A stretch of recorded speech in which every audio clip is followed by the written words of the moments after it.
They said, how do you reconcile a belief in evolution, interspecies evolution, with the creation account in Genesis? The question is about evolution and Genesis. And in a way, when Dan stated my view of this, he ran a little bit roughshod over it. There's an important distinction we have to make here. A distinction between evolution as a scientific notion, a scientific idea, a scientific theory, and what can be called metaphysical Darwinism. Now, Darwin was actually both. He was a scientist, and he also, toward the end of his life, became an atheist. He never called himself an atheist.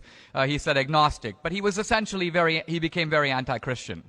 Why did Darwin become anti-Christian? It had nothing to do with evolution. Darwin became very angry at God because one of his children, his young daughter Annie, at the age of 10, became sick and died. And Darwin said, from that point, I decided, almost as a form of revenge against God, to reject the Christian God. Now, evolution is an explanation. It's not an explanation of life. Many people think evolution explains how life got started. Wrong. Evolution assumes life. Evolution assumes self-replicating cells. A self-replicating cell has all the built-in complexity of a computer. Darwin didn't even try to account for that. He said, I'm assuming that. I'm going to try to show you how we go from life form A to life form B. Now, when Darwin published his Origin of Species, a Harvard biologist, Asa Gray, who's a devout Christian, wrote to Darwin and said, ever since I've been reading, in all the years I've been reading the Bible, it tells me that God made the universe and God made life, but the Bible doesn't say how. Your theory of evolution offers a very good explanation of how this may have all come to pass. And Darwin was thrilled. He actually took Asa Gray's letter and would publish it in subsequent editions of the Origin of Species. So here's the bottom line.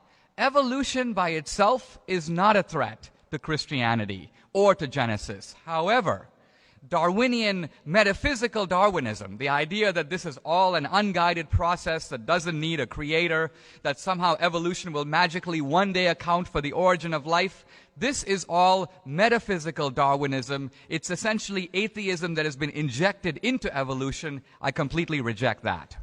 Can I respond to that?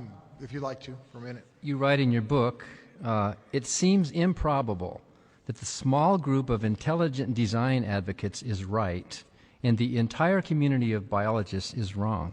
You write in here with admiration of that group of Jews who consider the story of Adam and Eve to be a parable and a metaphor, that Adam and Eve actually did not exist as historical people. I applaud you for that. That's good liberal thinking. That's good.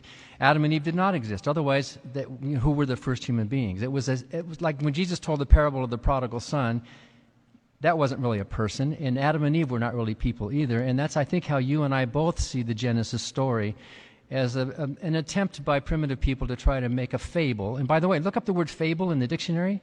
It's a moral tale that involves a talking animal. They invented this fable to try to give some meaning, but Adam and Eve did not exist historically. And I think you agree with me.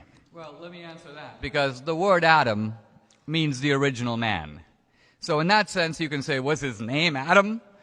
We're calling him Adam. He was the original man. And what do we mean by the original man? By the original man, we mean biblical man, moral man, man who's capable of reasoning. Now, here's a question that we don't know. Were there any other beings on the planet before Adam and Eve, or while Adam and Eve were alive? The Bible leaves this question open. Why? Because Adam and Eve had two children, Cain and Abel. Cain killed Abel and then moved to another country. Was he alone? He obviously married and had children. Whom did he marry? Eve? His mom? So the point is, the Bible leaves open the question of whether or not there might have been other creatures on earth, even though Adam and Eve, in a sense, were the first. In a sense, they are the first man and woman to be biblical, which is to say, to be able to reason between good and evil. So this is not a rejection of the literal account of Genesis. It's an attempt to try to interpret it in an intelligent way. Here's the thing we should remember as Christians. The Bible is inerrant, meaning free of mistakes, but we're not. Our interpretations of the Bible are not infallible. And therefore, we are trying as intelligent Christians to make sense of things and to understand them better. What Dan is doing really here is trying to exploit thoughtful ambiguity and make it seem like a rejection of Scripture. It's not. It's an affirmation of Scripture. It's loving God not just with our heart, but with our mind. And that's what Christians should do.